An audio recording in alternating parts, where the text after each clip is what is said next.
నమస్తే, welcome to HMTV digital. Popcorn అనేది అన్ని వయసుల ప్రజలు ఆనందించే ఒక ప్రసిద్ధ స్నాక్ ఐటమ్. మీరు సినిమా చూస్తున్నారా, క్రీడా కార్యక్రమానికి హాజరవుతున్నారా, లేదా కేవలం రుచికరమైన విందు కోసం ఆరాటపడుతున్నారా? ఇలా ఏదైనా సరే పాప్కార్న్ అనేది చాలామందికి ఇష్టమైన ఎంపిక. కానీ పాప్కార్న్ తినడం వల్ల కలిగే ప్రయోజనాలు, అప్రయోజనాలు చాలా ఉన్నాయి. అవేంటో ఎప్పుడైనా ఆలోచించారా? అవేంటో ఇప్పుడు చూద్దాం. పాప్కార్న్ తినడం వల్ల కలిగే ప్రయోజనాలు చూస్తే, పాప్కార్న్ అతిపెద్ద ప్రయోజనాల్లో ఒకటి, ఇందులో క్యాలరీలు తక్కువగా ఉంటాయి. ఎయిర్ పాప్ చేసిన పాప్కార్న్ ముఖ్యంగా ఆరోగ్యకరమైన, కడుపు నింపే చిరుతిండి ఎంపిక. ఇది కొద్ది క్యాలరీలతో మిమ్మల్ని బరువు పెంచదు. పాప్కార్న్ డైటరీ ఫైబర్ యొక్క మంచి మూలం. ఇది జీర్ణ ఆరోగ్యాన్ని ప్రోత్సహించడానికి, ఎక్కువ కాలం పాటు కడుపు నిండిన అనుభూతిని కలిగించడానికి ఎంతగానో సహాయపడుతుంది. ఆరోగ్యకరమైన బరువును నిర్వహించడానికి, కొన్ని వ్యాధుల ప్రమాదాన్ని తగ్గించడానికి కూడా ఫైబర్ చాలా ముఖ్యం. పాప్కార్న్లో యాంటీ ఆక్సిడెంట్లు పుష్కలంగా ఉంటాయి.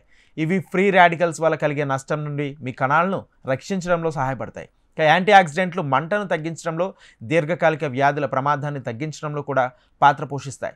అయితే పాప్కార్న్ తినడం వల్ల కొన్ని నష్టాలు కూడా జరుగుతాయి. అవేంటంటే, సాదా గాలి పాప్కార్న్ చేసిన పాప్కార్న్లో క్యాలరీలు తక్కువగా ఉన్నప్పటికీ, సినిమా థియేటర్లలో, దుకాణాల్లో విక్రయించే అనేక ప్రసిద్ధ రకాల పాప్కార్న్లలో వెన్న, చక్కెర, ఉప్పు నుండి అదనపు క్యాలరీలతో నిండి ఉంటాయి. ఈ చేర్పులు ఆరోగ్యకరమైన చిరుతిండిని త్వరగా క్యాలరీ బాంబుగా మార్చగలవు. ఊపిరితిత్తుల నష్టం కూడా జరుగుతుంది. మైక్రోవేవ్ పాప్కార్న్లో ఉపయోగించే కృత్రిమ వెన్న రుచి పాప్కార్న్ ఊపిరితిత్తుల పరిస్థితిలో ముడిపడి ఉంటుంది. ఇది తీవ్రమైన లేదా కోలుకోలేని ఊపిరితిత్తుల వ్యాధిగా పరిగణిస్తుంది. ఇలా ఆరోగ్య ప్రమాదాలను నివారించడానికి మీరు తినే పాప్కార్న్లోని పదార్థాల గురించి జాగ్రత్త వహించడం చాలా ముఖ్యం.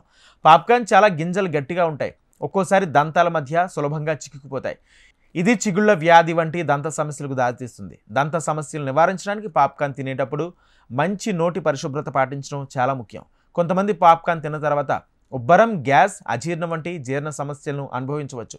ఇది అధిక ఫైబర్ కంటెంట్ లేదా పాప్కార్న్లో కొన్ని కారకాలు ఉండడం వల్ల అలా జరుగుతుందని నిపుణులు చెప్తున్నారు.